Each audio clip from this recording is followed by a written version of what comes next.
ಕೈದಿನ British ಕಾಲದಲ್ಲಿ ಹತ್ತಿ ವ್ಯಾಪಾರಕ್ಕಾಗಿಯೇ ಒಂದು ಕೇಂದ್ರವಾಗಿರ್ತಕ್ಕಂಥ ನಾಡು, ಅತ್ಯಂತ ಹಳೆ ಪುರಸಭೆಯ ಹೊಂದಿರತಕ್ಕಂಥ ನಾಡು, ಭೌಗೋಳಿಕವಾಗಿ ಅತ್ಯಂತ ದೊಡ್ಡ ವಿಸ್ತರಣೆಯನ್ನು ಹೊಂದಿರತಕ್ಕಂಥ ನಾಡು.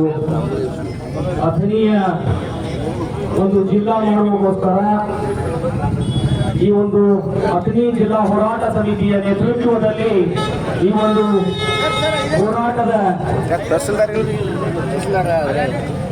ಮುಂದೆ ವಹಿಸಿರ್ತಕ್ಕಂಥ ನೇತೃತ್ವವನ್ನು ವಹಿಸಿರ್ತಕ್ಕಂಥ ಪರಮ ಪೂಜ್ಯ ಹೆಚ್ಚಿನ ಮಟ್ಟದ ಮಹಾಸ್ವಾಮಿಗಳಿಗೆ ನಮಸ್ಕರಿಸಿ, ಸ್ವಾಮೀಜಿಗಳಲ್ಲಿ ನಮಸ್ಕರಿಸಿ, ಈಗಾಗಲೇ ತಮ್ಮೆಲ್ಲರೂ ಉದ್ದೇಶಿಸಿ ಮಾತನಾಡಿರ್ತಕ್ಕಂಥ ಈ ರಾಜ್ಯದಲ್ಲಿ ನಡೆದಿರ್ತಕ್ಕಂಥ ಎಲ್ಲ ರೈತ ಹೋರಾಟಗಳಲ್ಲಿ ಇಲ್ಲಿವರೆಗೂ ನಾವು ನೋಡ್ತಕ್ಕಂಥ ಎಲ್ಲ ಕಪ್ಪು ಹೋರಾಟಗಳಲ್ಲಿ ಅತ್ಯಂತ ದೊಡ್ಡ ಹೋರಾಟ, ಅತ್ಯಂತ ಯಶಸ್ವಿ ಹೋರಾಟ, ಒಂದು ನೇತೃತ್ವವನ್ನು ವಹಿಸಿ ಆ ಹೋರಾಟಕ್ಕೆ ಯಶಸ್ವಿ ತಂದು ಕೊಟ್ಟಿರ್ತಕ್ಕಂಥ ತಮ್ಮನ್ನೆಲ್ಲರೂ ಶಶಿಕಾಂತ್ ಗುರುಜಿ ಅವರೇ ಹಾಗೂ ಈ ಹೋರಾಟದಲ್ಲಿ ಭಾಗವಹಿಸತಕ್ಕಂಥ ತಮ್ಮೆಲ್ಲರಿಗೂ ಮೊದಲಿಗೆ ತಾನು ತಿಳಿಸಬಯಸ್ತೇನೆ ಅಂತಂದ್ರೆ, ಈಗಾಗಲೇ ಬಹಳಷ್ಟು ಜನ ಈಗ ಹೋರಾಟ ಸಭೆಯನ್ನು ಉದ್ದೇಶಿಸಿ ಮಾತಾಡಿದ ಸಂದರ್ಭದಲ್ಲಿ ಅನೇಕ ವಿಷಯಗಳನ್ನ ಇಲ್ಲಿ ಮಂಡಿಸಿರ್ತಾರೆ. ಅದರ ಬಗ್ಗೆ ಹೆಚ್ಚಿನದನ್ನ ನಾನು ಮಾತಾಡ್ಲಿಕ್ಕೆ ಹೋಗೋದಿಲ್ಲ. ಈಗಾಗಲೇ ಗುರುಜಿಗಳು ಹೇಳಿದ ಹಾಗೆ ಎಲ್ಲೋ ಒಂದ್ ಕಡೆ ಯಾರ್ಯಾರು ತಮ್ಮ ತಮ್ಮ ತಾಲೂಕುಗಳನ್ನ ಜಿಲ್ಲೆ ಆಗ್ಬೇಕು ಅಂತ ಏನೇನು ಭಾವಿಸ್ತಾ ಇದ್ದಾರೆ, ಏನೇನು ಬೇಡಿಕೆಗಳನ್ನು ನೀಡ್ತಾ ಇದ್ದಾರೆ, ಅದಕ್ಕೆ ನಮ್ಮ ಅಭ್ಯಂತರ ಇಲ್ಲ, ಅದಕ್ಕೆ ನಮ್ಮ ವಿರೋಧವಿಲ್ಲ. ಆದ್ರೆ ಎಲ್ಲೋ ಒಂದು ಕಡೆ ನಮ್ಮ ಅಥಣಿಯನ್ನ ತಮ್ಮ ತಾಲೂಕನ್ನ ಜಿಲ್ಲಾ ಮಾಡಿಕೊಂಡು ಅದರ ಕಪ್ಪಿ ಮುಷ್ಟಿಯಲ್ಲಿ ಇಟ್ಕೊಳ್ಳುವಂತ ಒಂದು ಷಡ್ಯಂತ್ರ ನಡೆದಿದೆ ಅಂತ ಈ ಸಂದರ್ಭದಲ್ಲಿ ಆ ರೀತಿ ಎಲ್ಲಾದ್ರೂ ಅದಕ್ಕೆ ಆದ್ರೆ ನಮ್ಮ ಶಾಂತಿ ಪ್ರಿಯ ನಾಡು, ಶಿವಲಿಂಗನ ನಾಡು, ಈ ನಾಡಿನಲ್ಲಿ ಹಚ್ಚಿ ಉರಿಯುವಂತ ದಿನ ದೂರ ಇಲ್ಲ ಅಂತ ಈ ಸಂದರ್ಭದಲ್ಲಿ ನಾನು ಹೇಳಿಕೆ ಇಷ್ಟಪಡ್ತೀನಿ.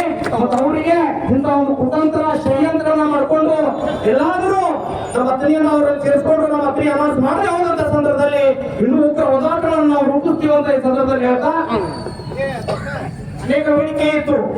ಅವೆಲ್ಲರೂ ಅಥಣಿಯಿಂದ ಒಂದು ನಿಯೋಗವನ್ನು ತಗೊಂಡು ಹೋಗಬೇಕು.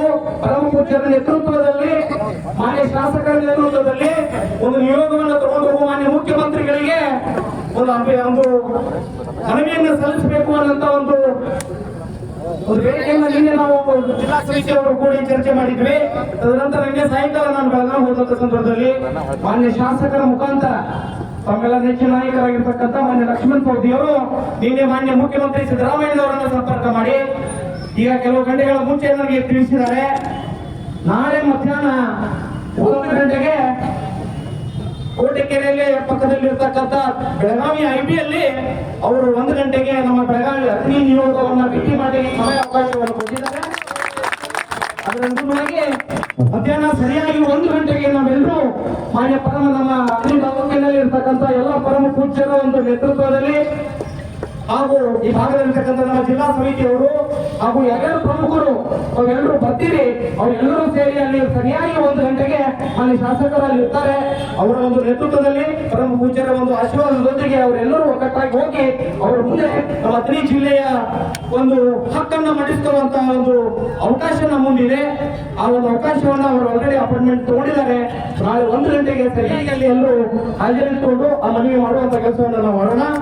ಈಗಾಗಲೇ ತಹಶೀಲ್ದಾರರ ಪರವಾಗಿ ಮನವಿ ವೇದಿಕೆಯ ಒಂದು ಹೋರಾಟ ವೇದಿಕೆಯ ಒಂದು ಮನವಿಯನ್ನು ಸ್ವೀಕರಿಸಲಿಕ್ಕೆ ಅವರ ಪರವಾಗಿ ಅವರು ಪ್ರತಿನಿಧಿಯವರು ಬಂದಿದ್ದಾರೆ.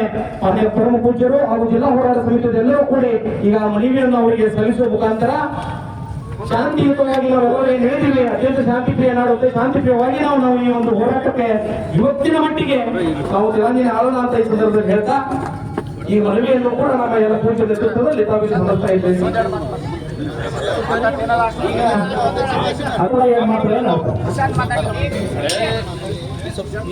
ಅಥವಾ